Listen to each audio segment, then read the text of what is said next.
Il y a un sujet qui est en train de tourner là sur la toile, je sais pas si vous avez vu. Il y a cette comparaison entre le rap français et le rap US. Ouais, ça c'est vrai. En mode, tac, tu mets le rap FR, le rap US dans une arène, qui gagne? Genesio, il a provoqué beaucoup de remous.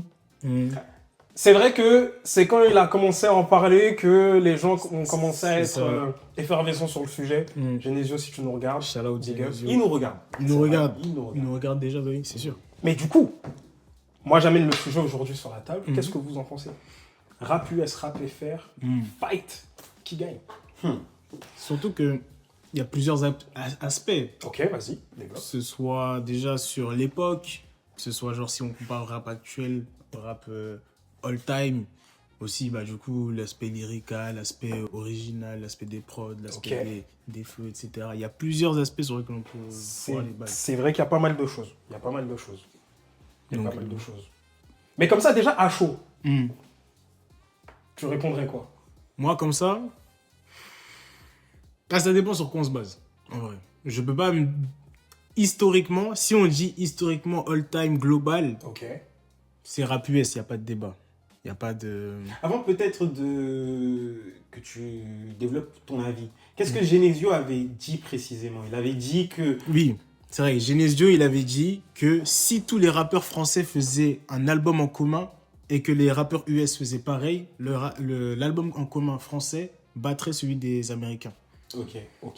Il avait commencé comme ça, puis ensuite il avait dit parce qu'on a plus de culture, parce qu'on a une langue plus riche, il avait donné d'autres arguments. Il avait même dit que Hamza battait Drake, enfin, foudroyait Drake. C'est là où il est parti. Là, en c'est cacahuète. la vie. Genesio, c'est la vu que tu vie- nous regardes, c'est la on est vie pas de trop Genesio, d'accord. voilà, qui ne concerne que Genesio. Voilà. Ok.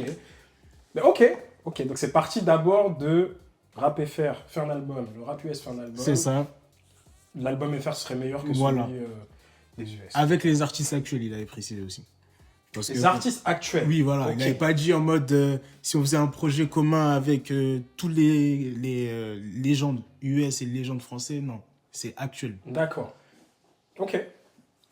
Ben, en fait, c'est là où il a... En fait, c'est là où il a pas totalement tort. En fait, si tu me prends... En fait, si tu prends des genoux, Ok. moi, je le vois comme ça. Si tu me prends des genoux, tu me prends des artistes de moins de 23 ans, Ouais. Ok. Quinry, français, Ouais. les Français mettent une drill au Quinry. Waouh.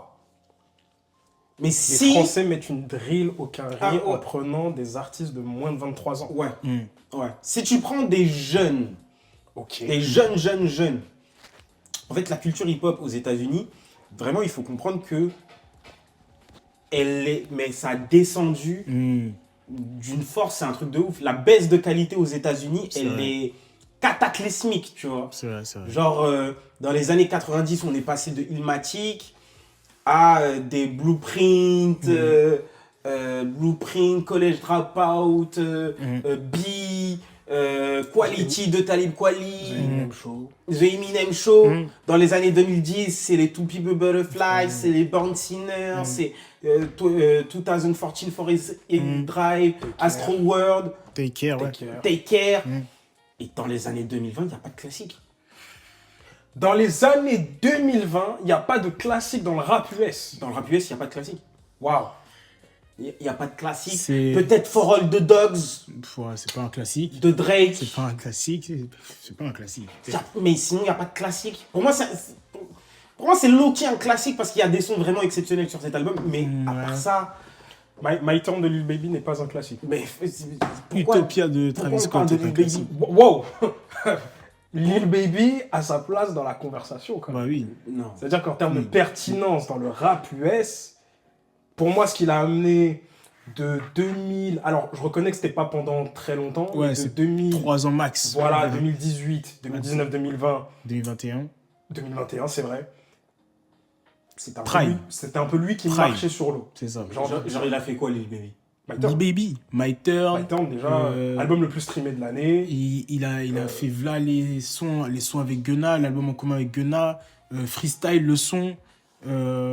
Ah, mais là, tous les featuring qu'il a fait dans la foulée. C'est ça. Featuring avec les sons avec. les featuring avec Drake. Les featuring features, avec les 21 Young Savage, Thug. les featuring avec Young Thug. C'est ça. Roddy Ricch. Mm, C'est-à-dire qu'à un moment donné, il était même sur un run de featuring. C'est ça. Même avec featuring avec Pop Smoke. Pop Smoke, c'est ça, sur l'album posthume. Ouais, mais les gars, là, on est sur de la Ligue 2, là. Là, vous me parlez d'une série d'invincibilité. Là, vous me parlez d'une série d'invincibilité en Ligue 2, les mecs, là. Wow. Waouh! Là, on parle sérieusement. Lil Baby, classique. Vraiment. My Turn. Je vous ai... Regarde, Turn. attends. Non, mais attends, Dans les attends. années 2020, en fait. Oui, non, mais les gars, je vous ai cité des trucs. Je vous ai dit Illmatic, je vous ai dit Blueprint, je vous ai dit To Be the Je vais poser une Butterfly. question. Je vais poser une question. My Turn, c'est dans cette catégorie-là. poser une question. Alors attends. Avant que tu poses la question, sauvegarde-la. Comme tu as dit des albums d'une certaine époque, année 2000, année 2010, c'est pour ça que quand on arrive dans les années 2020, on parle de Lil Baby parce qu'il y a eu vraiment cet impact dans le début de la décennie. Je suis d'accord que tu regardes à la moitié de la décennie en 2025, Lil Baby.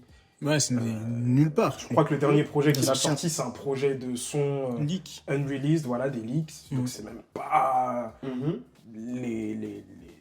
des choses Ouais. fraîches qu'il a fait. Je suis d'accord, arrivé à la moitié de la décennie, mais au début, Ouais. si, on parle de quelque chose. là, quand Et même. je vais poser la question que je voulais poser. Bah, vas-y. As-tu écouté My Turn? Non, j'ai pas écouté. Bah voilà, comment tu peux dire Non, mais que ce n'est pas... Première erreur.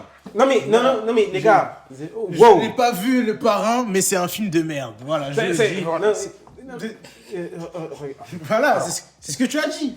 En fait, le truc, c'est... My Turn, laissons- c'est la Ligue 2 Non. sans avoir écouté. J'ai jamais Laissons la écouté- parole à j'ai- JM, je- qui puisse se défendre. Tu as raison, j'ai jamais écouté My Turn de Lil Baby. Ça, je suis totalement d'accord. Mais par contre, j'ai écouté Lil Baby. Oui. Je connais Lil Baby, je sais à quoi il ressemble. J'ai déjà écouté des morceaux de lui, plusieurs morceaux de lui, soit avec vous, en solo, etc.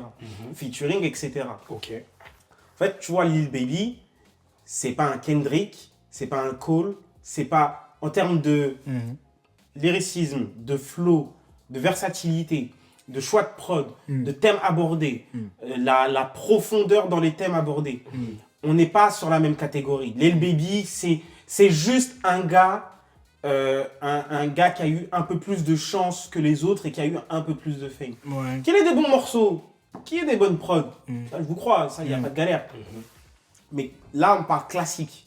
C'est-à-dire, album, quand vous aurez des enfants, et le hip-hop américain, si tu veux avoir une belle image de ça, c'est tel album que je vais te faire écouter pour que tu aies cette image-là. Jamais de la vie, vous allez mettre My Turn de Lil Baby. Là, on parle sérieux. Non, il sort une carte piège. Non, mais Là, parce que- là, je vous parle sérieux. Mm. Tu vas lui faire écouter Late Registration de Kanye, Blueprint de Jay-Z, Go. Illmatic, Go. To Be the Butterfly de Kendrick, Born Sinner de J. Cole. Go. Tu vas le faire écouter Hunter de 36 Chambers du Wu-Tang. Ok. Tu vas faire écouter... Lauryn Hill, The Miseducation of Lauryn Et Hill. tu vas faire écouter My Turn de Lil Baby. Tu vas faire écouter Wolf de Tyler the Creator. Jamais de la vie tu vas dégainer un My Turn de Lil Baby et tu vas dire à ton fils, ça c'est du bon rap. Je pense Que, aussi. que ça vous ait enjaillé à un moment donné, je respecte ça. C'est enjaillant. Lil Baby, il a some shit. C'est vrai. Mais je parle classique là. Ok? Donc quand vous me parlez les runs, les sons avec Gunna, c'est période d'invincibilité en Ligue 2. C'est invaincu face à Marty, Grodez, Nancy, Pau. Wow. C'est de ça dont on parle, les gars. Waouh.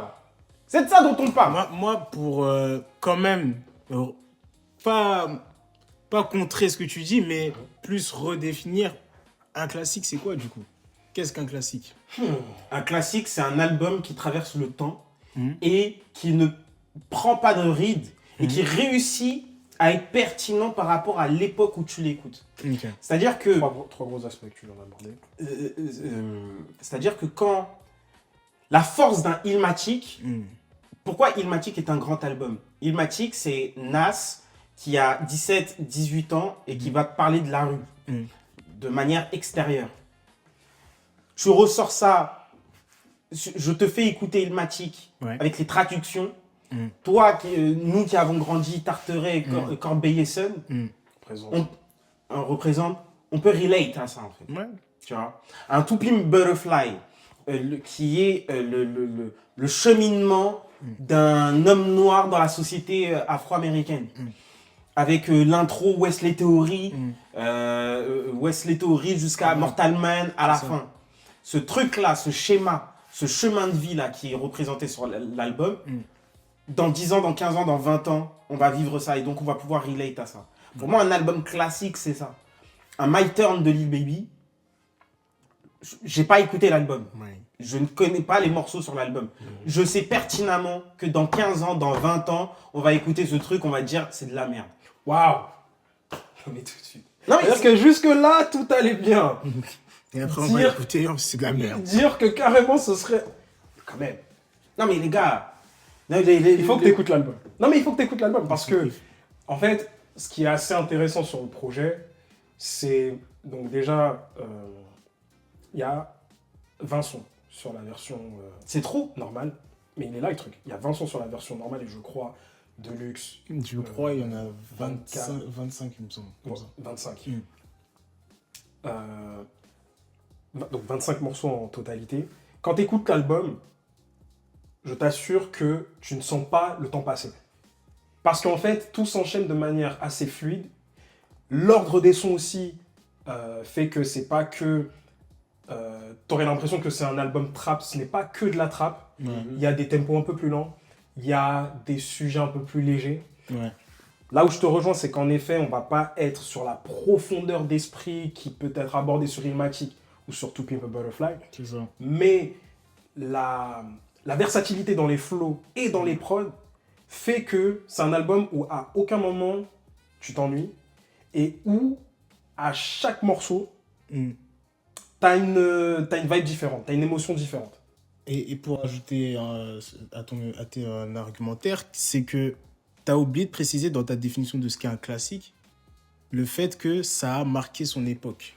Et My Turn, c'est un album qui a marqué son époque. Si tu écoutes My Turn et que tu écoutes ce qui s'est fait après dans le rap US, tu entends l'impact, la touche que Lil Baby a apporté avec My Turn. C'est vrai. Fatal Bazooka a marqué son époque. Est-ce Voilà. que tu vas me Voilà. dire que l'album de Voilà. Fatal Bazooka, Voilà. c'est un Voilà. classique? Qui n'a eu Maintenant- aucun impact. Maintenant, on va dans les insultes. Pourquoi aller dans les insultes tout de suite? Non, mais j'insulte pas. Ah mais bien sûr. C'est réel. L'album de Fatal Bazooka, Il n'a aucun impact. Il a, ok. Quoi Ah, oh, il a Eh, il a influencé qui? Non, non, attends.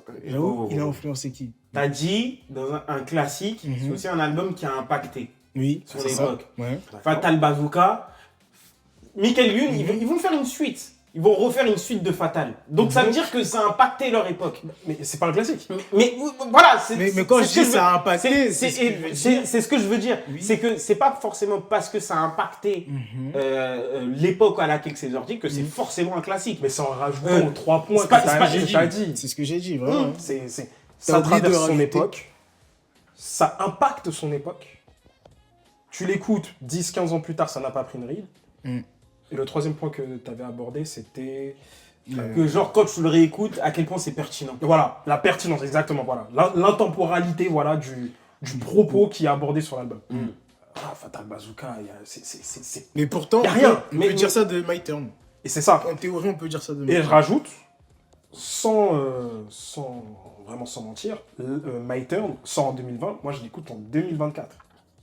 Et donc, c'est à ce moment... 2023, pardon. Et c'est à ce moment-là où je me dis, wow, ok. En fait, il était déjà en avance. Parce que l'album sortait en 2023, ça aurait été pertinent. Ok. C'est vrai. Ok, bon. Bon, même si, bon, Yo, what? Tu sais quoi? Vas-y, je vais essayer de faire l'effort. d'écouter My Turn. Les 25 morceaux, je sais pas. Parce que...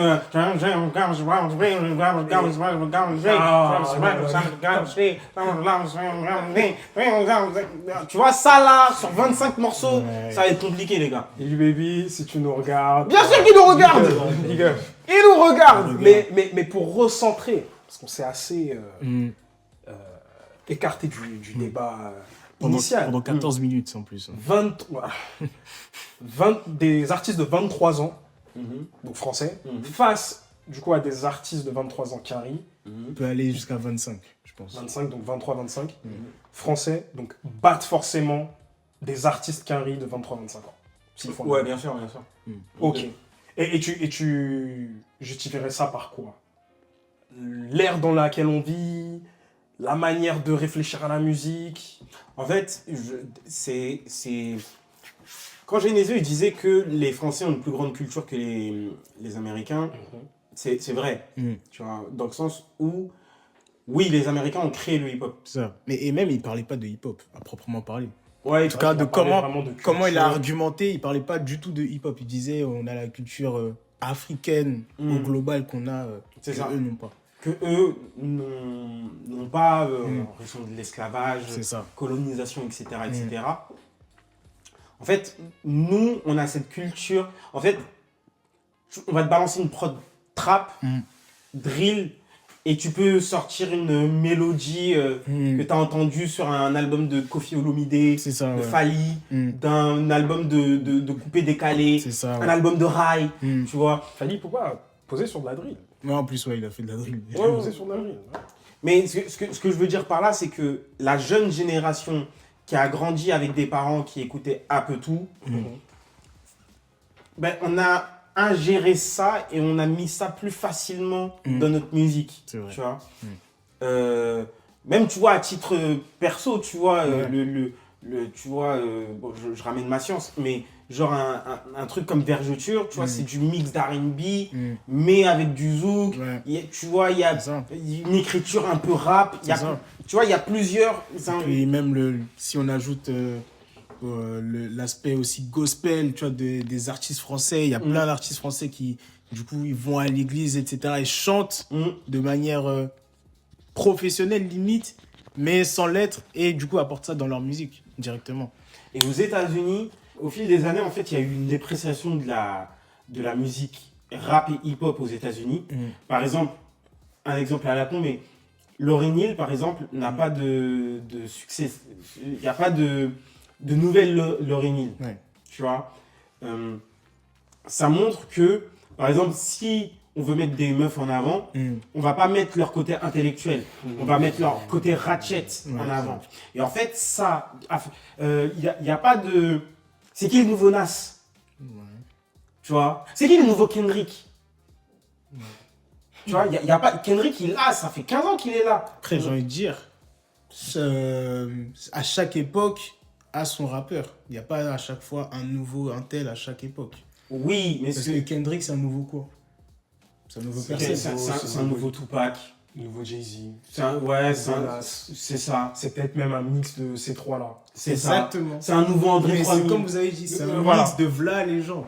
Oui, On peut d'accord. pas dire une nouvelle Nourine D'accord. ou un nouveau Nas.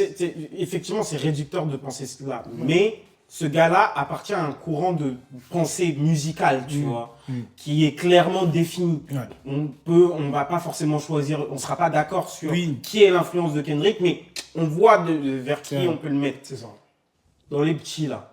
Mm. À qui que je peux mettre dans ce courant-là, en fait. Après, voilà, est-ce que c'est l'unique courant du hip-hop?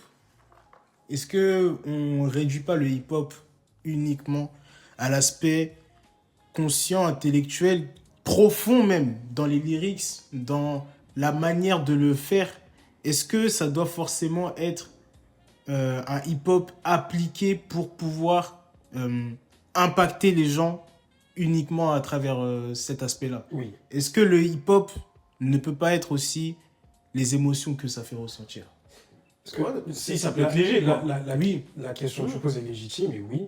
Mais ce qui va faire que tous les gars dont on vient de parler en termes de pertinence dans l'hip-hop US sont des gars qui ont des sujets profonds. L'exception, ça va être en effet un Lil Baby, dans le Parce que sens où des Young Thug, des Futurs, Même Eminem, tu vois. Eminem, il est pas tout le temps profond, tu vois. des Gucci Mane. alors, C'est- un Eminem va pas être tout le temps profond, mais il va être ultra technique dans l'écriture. Exactement. Il n'y a pas qu'un seul courant, du coup, dans le hip-hop. C'est ce que je dis. Et Je dis pas que le courant des Nas, etc., lyricistes, etc., n'est pas un courant, mais enfin, en est un, mais il y a d'autres courants aussi dans le hip-hop. Faut pas se limiter Après, qu'à une fenêtre du sur, hip-hop. sur ça, je suis d'accord, mais en revenant du coup sur pourquoi les quinries n'auraient pas forcément cette pertinence, Ouais. chez les jeunes de 23-25 ans, c'est parce qu'à un moment donné, il y a cet aspect-là peut-être, technique, écriture, qui s'est un peu perdu Ouais. à partir du coup du Covid en fait. Et En en fait- fait, de l'année Covid. Et en fait, tu sais, moi je le vois comme ça. Tu sais, quand tu vois, imagine t'es jeune et que tu vois Messi à la télé, Ouais. tu vois, et que t'es émerveillé par ce qu'il fait. En fait, si toi tu veux devenir footballeur, ton niveau d'exigence ce sera Messi. Ouais. C'est-à-dire que dans ta tête, tu veux être comme Messi. Moi, quand on a découvert le rap là aux États-Unis, c'est par Kanye West. Donc un bouc qui produit et qui rappe sur ses prods. Ouais. Donc notre niveau d'exigence, il est là. Moi, dans ma tête, je veux être plus fort que Kanye. Quand tu fais baisser le niveau, Ouais. ok, ben ça veut dire que les générations qui vont suivre, leur niveau d'exigence, il sera moins haut. Si il n'y a aucune honte d'avoir comme influence Young Thug. Et Young Thug, c'est pas un gars qui écrit de manière profonde. C'est pas un gars qui fait de la musique dans le sens où il va rechercher un son bien particulier. Et il vibe seulement. Voilà, c'est une vibe, c'est une énergie. Moi, j'adore Young Thug. Tu vois, les Slime Season, c'est énervé, tu vois. J'adore Young Thug, mais c'est pas un truc de ouf. Le niveau n'est pas ouf. Et donc, en fait, quand tu vas faire partie de la jeune génération qui va voir Young Thug, qui va se dire « Putain, j'aimerais faire comme Young Thug », ben, ton niveau d'exigence, en fait, envers toi-même, il baisse de ouf. Et résultat des courses, le niveau, il baisse, il descend, il descend, il descend. C'est pour ça qu'aux États-Unis, moi, je dis, regardez les XXL Freestyle, là. Vous les avez vus, là, le dernier XXL Freestyle 2025 Après, sincèrement, depuis quand on se base sur les XXL freestyle pour dire le hip-hop, il est comment? Parce que, sincèrement, si. je vais vous dire un truc. Je vais vous dire un C'est truc. littéralement les 10 jeunes rappeurs les plus chauds de 2025. Je vais vous dire. Et Je vais vous dire. c'est eux qui sont censés justement relever le hip-hop dans les prochaines années. Je vais vous dire, les XSL Freestyle, on s'en est intéressé à partir des années 2015 à 2017. Waouh, c'est parce que t'es jeune. Non, C'est là où Parce on voit que que t'es jeune. Ouais. je veux bien qu'à l'époque, oui, il y avait eu les J. Cole, Kendrick, etc. Il y avait qui d'autre Surf, Schoolboy Q. Ouais, il y en avait plein. Oxy, Il y en avait Chance the plein. Rapper, Mais Big sincèrement, Mensa. c'est pas à partir de ça qu'on va se dire ouais, le hip-hop c'est chaud ou pas. C'est plus à partir de ce que les gens vont écouter et pas de ce que XXL a mis comme top 10 des rappeurs. C'est pas eux qui décident le hip-hop. Disons que ça a aidé. Parce qu'en soi, c'est un choix de mettre des rappeurs. Donc du coup, ça veut dire que ils ne mettent pas des potentiels rappeurs meilleurs que ceux qui sont dans la liste. C'est ça. Je vois. Genre, Alors, il y a potentiellement des meilleurs rappeurs que ceux qui étaient dans la liste des Kendrick, etc. Il y a potentiellement des meilleurs rappeurs que ceux qui étaient dans la liste des XXX à l'époque, du coup, où il était dans la Ouais, mais liste. c'est quand même je vois ce que tu veux dire. c'est quand même un échantillon représentatif en fait. Mais c'est qu'un échantillon. Ce n'est qu'un échantillon, effectivement. C'est pour ça que je dis, Et c'est pas à même, partir de la ça qu'il liste, faut se baser. la liste XXL n'est aussi qu'un échantillon. XXL n'est qu'un échantillon. Mais en fait, si tu regardes par exemple la liste de 2010, en fait, moi je pense notamment à la période entre 2010 et 2015, c'est là où tu avais les Wiz Khalifa, Freddie Gibbs, Mac Miller, Kendrick, J-Rock, Schoolboy, Big Mensa, Chance the Rapper, voilà, Angel Hayes, voilà. Sous Surf, Absol. Ouais, voilà. Ça là, c'est. Surf, il était. Surf était sur la 2013. Ok. En tout cas, tu vois, 2013 ou 2012. tu vois, ces mecs-là, ben, par la suite, ils ont eu une carrière. Par la suite, ils ont eu un truc, tu vois. Et tu remarqueras qu'à partir de quoi 2020, 2021, les XXL freestyle, est-ce que vous en avez vu passer? En 2017 même, on peut dire. Tu vois, le dernier là, vraiment, où il y a eu un buzz, c'est celui où il y avait Designer. Du coup, ça c'est 2016, mais c'est vraiment 2016. celui de 2017 parce qu'il y avait Playboy Carti, XXXTentacion, C'est ça. Il y avait, Steph London. Ouais, ok. Mais ouais, non, justement, c'est 2016, c'est le plus impactant. Le plus impactant, mais le dernier plus pertinent, ok. Dernier gros, ouais. le dernier Après, il y en gros, avait un aussi, il y avait les The Baby, Megan Thee Stallion, et quoi d'autre C'est pas le 2018? et tu vois, je crois, mais ouais. c'est intéressant ce que tu dis, parce que Moi, je savais même pas qu'ils avaient été dans la liste XXL. Mais parce C'est que voilà, eux- c'est pas sur ça que. Mais C'est non, ce que je dis. mais Moi, je dis que c'est pas Et c'est là où pertinent. je te rejoins. Mais c'est là où je te rejoins sur à partir de 2017. L'année qui suit, on se soucie plus d'XXL. C'est carrément les rappeurs eux-mêmes qui vont apporter du buzz à XXL C'est finalement. ça, ouais. Et je suis d'accord que c'est vraiment à partir de, pour moi, 2017 du coup, qu'on ne se soucie plus de la liste des 10 rappeurs à suivre d'XXL. Parce qu'en soi. Mais de 2010 jusqu'à 2017, par contre, là, je suis désolé, Mais c'était pertinent. ce que je veux dire, c'est plus qu'en soi, c'est qu'un moyen de faire une promo. C'est pas eux qui vont décider de qui est les 10 meilleurs rappeurs. Non, c'est pas. Mais des gens, Ça veut rien dire, mais- les XXL. des gens ok, se cool. basaient sur ces listes pour ah, c'est eux que je dois suivre, ok, je vais voir si j'écoute. Ouais, Des gens se basaient sur ça. Aujourd'hui, tu te bases plus sur, bah sur oui, XXL. c'est pour ça. Sur ça, je suis d'accord. Et pour revenir du coup au sujet initial, putain, on a fait que des détours. Hein. C'est terrible. Hein. 27 minutes. On a fait que des détours. Mais, en fait, pour revenir à ça, moi, je vous invite à regarder le dernier XXL Freestyle. Ok. Tiens, d'ailleurs, ça, c'est un truc qu'on pourrait faire. Ça. On se regarde les 11 rappeurs à suivre de Bouscapé. On se regarde le dernier XXL Freestyle Ah ouais, j'avoue, pas mal. de XXL. Et on compare réellement Ouais. si... Un contre Ouais. un contre un, ouais, j'avoue. il faut noter ça. Alors, Il faut noter ça. restez branchés, ça va arriver. Stay Ouais. focus.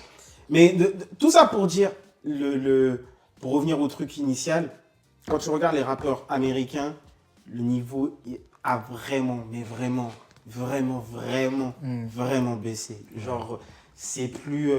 En fait, on s'en fout des lyrics, tu vois, les lyrics, c'est pas forcément le plus important, mais c'est en termes d'originalité. Les mecs, ils sonnent tous pareil. Ah, il existe Rap toujours tous l'originalité, pareil. je trouve. Hein. Il y a des imposteurs. Tu vois, t'as des Playboy imposteurs. Cartier rappe pareil que Lil Baby. Non, mais là, c'est encore une autre génération. Là, moi, je te parle les 2025, là. Ah, ok, ok. XXL 2024, 2025. Ok. C'est cette génération Ok. dont je te parle. C'est CTRL-C, CTRL-V. Encore Là, 2000. je peux pas citer de rappeurs de ces années-là. Ouais, non, parce que j'écoute moins. Et et de celle de 2024. Non. Voilà. Tu vois. Parce qu'encore les gars que tu cites là, les Playboy, les Lil Baby, Ils sont là depuis un moment. ils ont un impact. Mm. Tu vois, ils ont un impact. Même si je suis pas forcément un grand fan, on ne peut pas nier l'impact d'un Playboy. On ne peut pas nier l'impact d'un Lil Baby. Même si musicalement, je trouve pas ça dingue, ils ont eu un impact. Et là, la jeune génération là, c'est nul. Après, c'est. Américaine, c'est vraiment nul. Sincèrement, je suis d'accord parce que je les écoute pas, mais je vais pas non plus les défendre. Enfin, je vais les défendre plutôt en disant que c'est pas nécessairement dans les premières années de ta carrière que tu es le meilleur. C'est ça que je dis. Peut-être dans 5 ans, ils seront plus chauds. Et peut-être que la preuve, ceux des années 2020 en 2025 sont beaucoup plus chauds que dans les années 2020, genre ceux qui ont débuté en 2020. Alors, Ceux qui ont débuté en 2025. 2020 sont 2020. plus chauds aujourd'hui en 2025. D'accord, ok. Ils sont améliorés, quoi, ce que je veux dire. Ok, donc ils ont eu le temps de se développer. C'est ça. Et que donc, du coup, ceux qui sont chauds en 2025, bah, le sont pas forcément de fous, mais peut-être qu'en 2030, ils seront forts. Et du coup, ceux qui vont naître en 2030, ils seront pas forts de fous, mais... c'est un truc à discuter, hein, parce que... Parce qu'en vrai, de vrai, c'est pas toujours le premier album du rappeur qui est le meilleur album du rappeur. C'est normal. Bah, c'est ce que je dis, c'est pas Take toujours... intéressante, prise intéressante.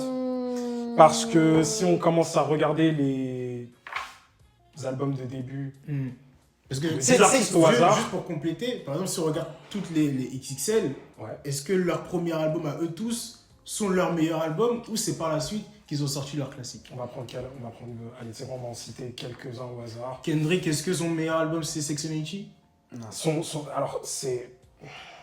Ok, mais premier album indépendant versus premier album en major, qui est du coup Good Kid, Mad City, et Good Kid, Mad City, selon Apple, est dans le top 10 des 100 albums les plus... Ouais, des meilleurs albums. Mais ça reste To Pimp a Butterfly, son meilleur album. D'autres diront Damn. Moi, vous connaissez mon avis, hein. To Pimp a Butterfly, To Pimp a Butterfly, ouais, je suis d'accord. Damn. Dites-nous en commentaire quel est le meilleur album de Kendrick. Oh, dis Damn. Mais Ok, bon, pas Kendrick, J. Cole, Cold World. Cold World n'est pas son meilleur. C'est pas son meilleur album. Ok. Et ainsi de suite. Drake, Thank Me Later n'est pas son meilleur album. C'est vrai. Ok. Playboy Carti. Playboy Carti n'est pas son meilleur album. Kanye West, College Dropout. C'est pas son C'est meilleur pas son album. meilleur album. Mais tu remarqueras que ça, si c'est pas le premier, c'est le deuxième, le troisième, le quatrième. C'est vrai. On reste quand même. Dans les premières années Ouais, de tu lorsqu'on vois. a découvert l'artiste. C'est ça. Mais du Parce coup, si on se base sur la découverte de l'artiste pour dire qu'il est nul, ça se fait. Ouais, en fait, Bon, Ça fait pas honneur à l'artiste. exactement. Ça lui En descend. fait, Faut plus dire, vas-y, je Mais- continue à mais- suivre de regarde, loin, mais voilà. tous les blazes qu'on a cités, si tu prends les premiers albums, c'est pas mauvais. Oui. En fait, c'est ça le truc. C'est qu'on part d'un bon niveau C'est ça. pour atteindre l'excellence. Là, moi, je te dis, les XXL, la freestyle 2025, c'est nul, c'est pas bon. Je t'envoie dans un pays anglophone pendant 2 semaines, j'ai juré que tu rappes mieux que ces mecs-là. C'est pas une blague, hein. C'est, tu vois, je maxe pas pour rien. C'est réel. C'est vrai que si on se base sur les artistes qu'on a dit, Jay-Z, Reasonable Doubt, Nas, Illmatic, Kendrick, Section 80, J. Cole, Cold World, Drake, Thank Me Later, on va être sur du 14 peut-être, 15 sur 20. Malheureusement pour les artistes XXL de cette année ou même de l'année dernière, je ne sais pas si on est sur ce type de note. Non, on est loin.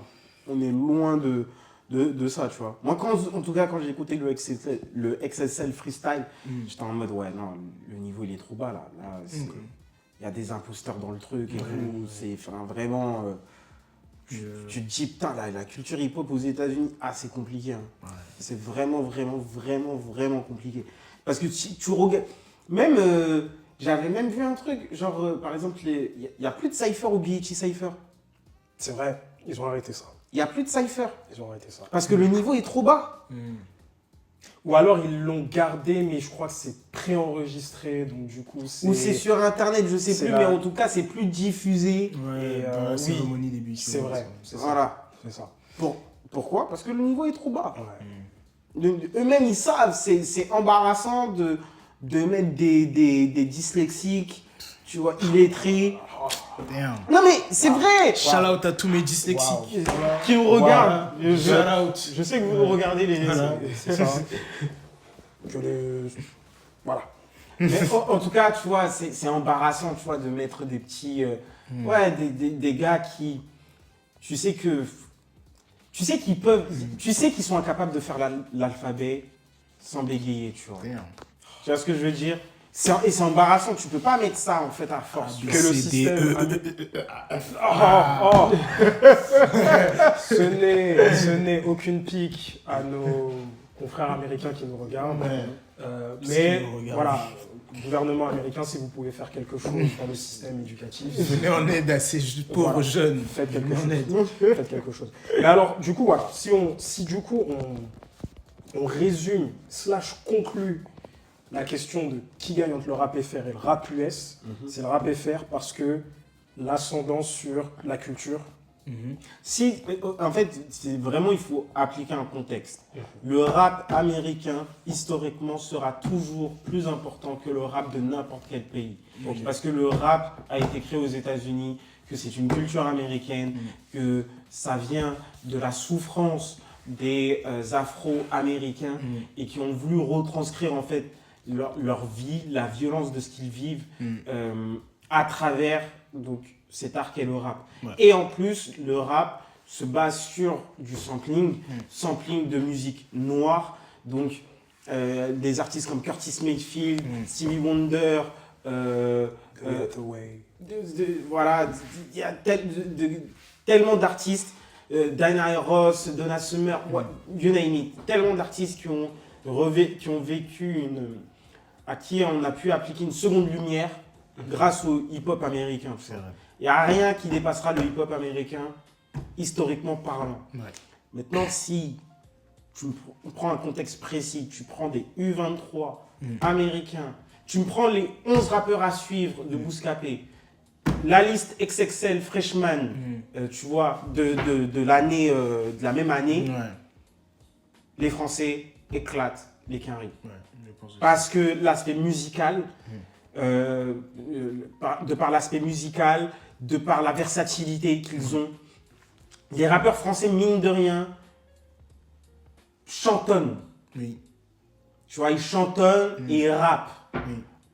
Là où les Quinry, ça va être que du rap, tu vois. Ouais. Et en plus, ça va être souvent, tout dépend de qui, mais parfois c'est du rap un peu off-beat, à la BX de Plug. Ouais. C'est du rap. Ou à la Kodak Black, ou à la Ouais. NBA Youngboy, il rap of beat, je trouve. Ouais, NBA Youngboy, il sait pas interpréter, tu vois, il sait pas se calmer quand il faut se calmer, il sait pas, Ça, tu vois. NBA Youngboy a révolutionné le genre. Mais ça, c'est un autre débat. t'as raison de le préciser. Ouais, par contre, je suis pas dans l'épisode du podcast qu'on va Waouh. là, les mecs, là, là, les mecs, là, franchement, NBA Youngboy, big up, je sais que tu nous regardes. bien sûr qu'ils nous regardent. Bien sûr qu'ils nous regardent tous. Ouais. Bien sûr qu'ils nous regardent. Mais ok. Et puis donc, je rajouterais donc, la culture et comme tu le disais, donc l'aspect culturel et l'aspect, voilà, j'allais dire, intelligible. Le fait que ça rappe et ça chante en France, alors que chez les Quinry, ça fait plus de rap. Et quand ça chantonne, bon, bah, ça sonne, je vais pas dire faux, mais on n'est pas non plus sur un niveau Ouais, c'est pas un bon niveau. voilà, d'excellence élevé. Il y a aussi, du coup, bah, comme on l'a dit au début, le fait que nous, voilà, il y a l'aspect culturel, on sait d'où on vient, et donc ça nous ouvre une plus large palette musicalement parlant, que ce soit par rapport à de l'afro, de l'afrobeat, même le zouk, si on va du côté des îles. Et puis même le rail, hein, parce qu'il y a beaucoup d'artistes maghrébins C'est ça. qui s'inspirent de ça pour rapper en France. C'est vrai. Là où il n'y a pas vraiment cette ouverture d'esprit chez les Quinry. Ouais, c'est exactement ça. Genre la C'est preuve, bien résumé. Gunna, il a invité Wizkid et Burna Boy sur son album pour faire du Gunna. Et pas pour faire du Wizkid et Burna Boy. Donc, bon, ça... Ok. On a répondu à la question du coup. Ouais, si on a répondu. Hein. Ok. Dites-nous en commentaire ce que vous pensez. Rap FR, rap US dans une arène, qui gagne. On vous a donné notre réponse.